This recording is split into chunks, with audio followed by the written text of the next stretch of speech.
hmm Yeah, I'm just waiting for my drive to load up there. And I just was concerned about the individuals that are employed in the court. Yeah.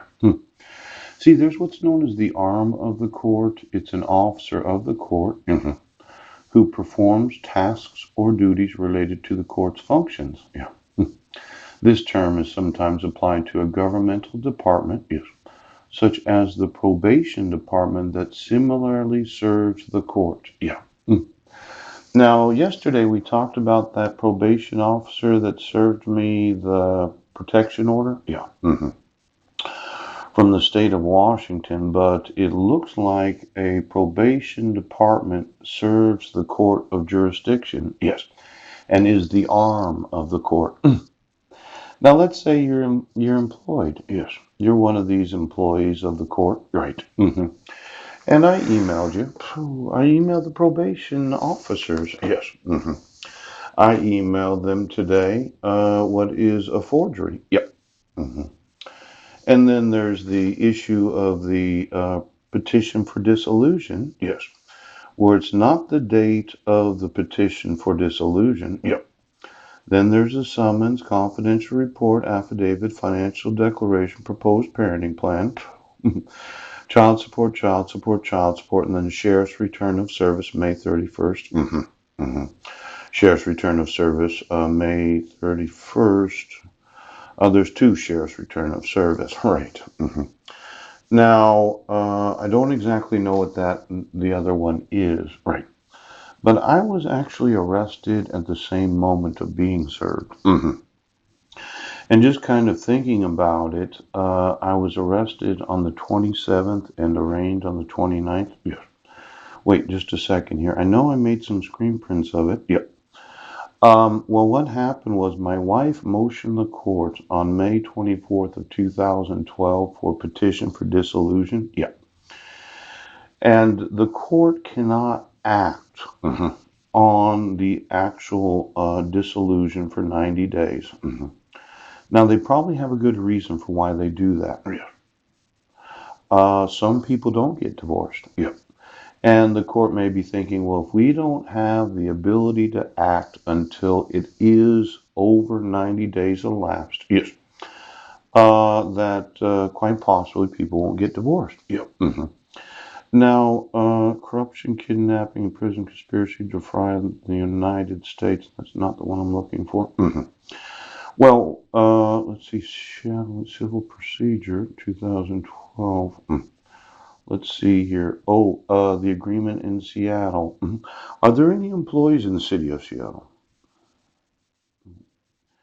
I think that they wrote that law, yeah, so that it would prevent, yes, divorces from happening, so that when the petitioner petitions, yeah, there might be this idea that they made a mistake when motioning the court for dissolution of marriage, yes, and they actually did want to keep the individual as their spouse, right? Now, let's see, contact. Oh, some pictures from yesterday. Screen print 720. Oh, here it is. Yeah. Now, the actual RCW says that the court cannot act. Yes. Until the court will not act. Yes. As in, you cannot act as a court. You will not do this. Right.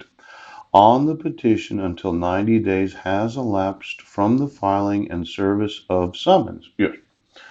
Now, this is probably the sheriff's return of service for the day that I was arrested. And there's probably this idea that just because you give the guy the dissolution of marriage, yes, you don't have to protect his right to respond. You can serve him on a weekend. The 90 days starts whenever you serve the individual.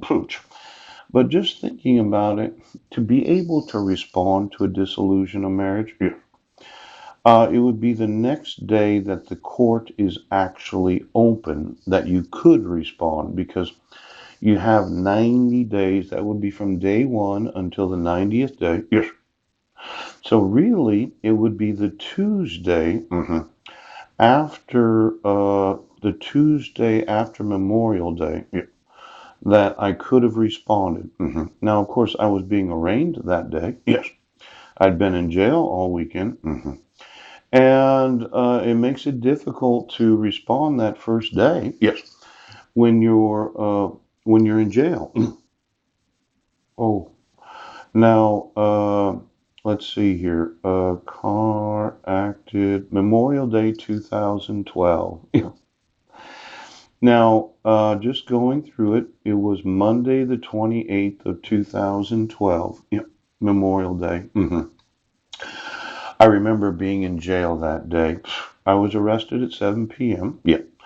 Now, I'm going to want to know what day that you have, yes, and that I was actually served, yes.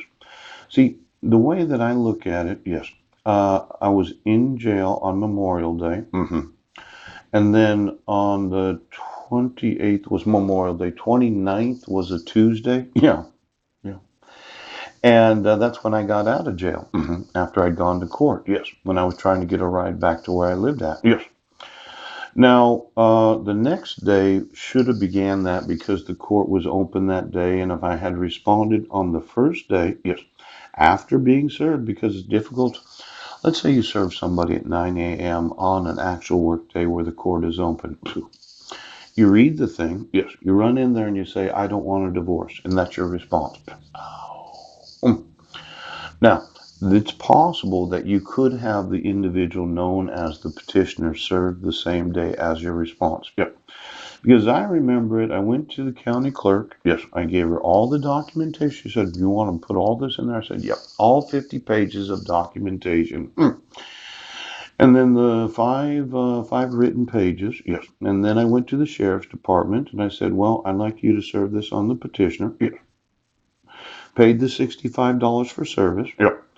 Now, if you were really in a hurry to not get divorced, you could call a process server the same day if you were served at 7 a.m. Oh, and you called them up at 9 a.m. when their actual business is open. You say, "Well, I need you to serve the individual known as the petitioner today for the motioning of the court yesterday." Yes, when I was served the next day. Now, a lot of times when you really, really understand this whole idea of the preservation of marriage, yeah, realistically, 91 days is the first day that you can schedule another court hearing. Yeah, because it can't be within the 90 days. Yes, that would be Wednesday, May 30th. Yes, it wouldn't be Tuesday, May 29th. No, no, wait a second. Tuesday, May 29th is when I got served. Yes. No, Tuesday, May 29th, I was getting out of jail that day. Yes. Uh, Wednesday, well, Monday, August 27th, yeah, the petitioner actually motioned the court, yeah, but she couldn't, because I was in court on Tuesday, May 29th of 2012, yeah. I didn't actually get back to where I was living until Wednesday, May 30th. Ouch. That means that she couldn't have really motioned the court right now until Tuesday the 28th. Yes, but to be on the safe side, it should have been Wednesday the 29th. Now, there seemed to be some urgency about the default dissolution of marriage. Yeah. See, May 30th, 2012 was the first day that I wasn't in jail. Yes. I got back to the fifth wheel. Yes. Now, with the 91st day, you could have, yes, acted as a court, and that would have been Wednesday, August 29th of 2012. Yes. Approximately 2 days after you had actually acted as a court. There was no possible way, even when you served me on the 27th. Yes. Now, I know you're going to disagree with this because we're going to do it, but the day of service is a Sunday. The next day was a holiday. Yes. The first day to respond, then 90 days. I think it's the first business day after service because you can't actually see when you put this in here on May 31st of 2012, right there. Yes. You served me on the 27th. Yes. The 28th was a holiday. The 29th was the first business day. Oh, the 30th, the 31st. For some reason, you waited 3 or 4 days to put it in the public court record. Now, a lot of sheriffs said, well, we'll just use up a bunch of the guy's time. We'll have her petition the court. Right. During a 3-day weekend, we'll serve him at 7 a.m. on Saturday morning so we know he can't respond. Yes. And we'll use up his 90 days.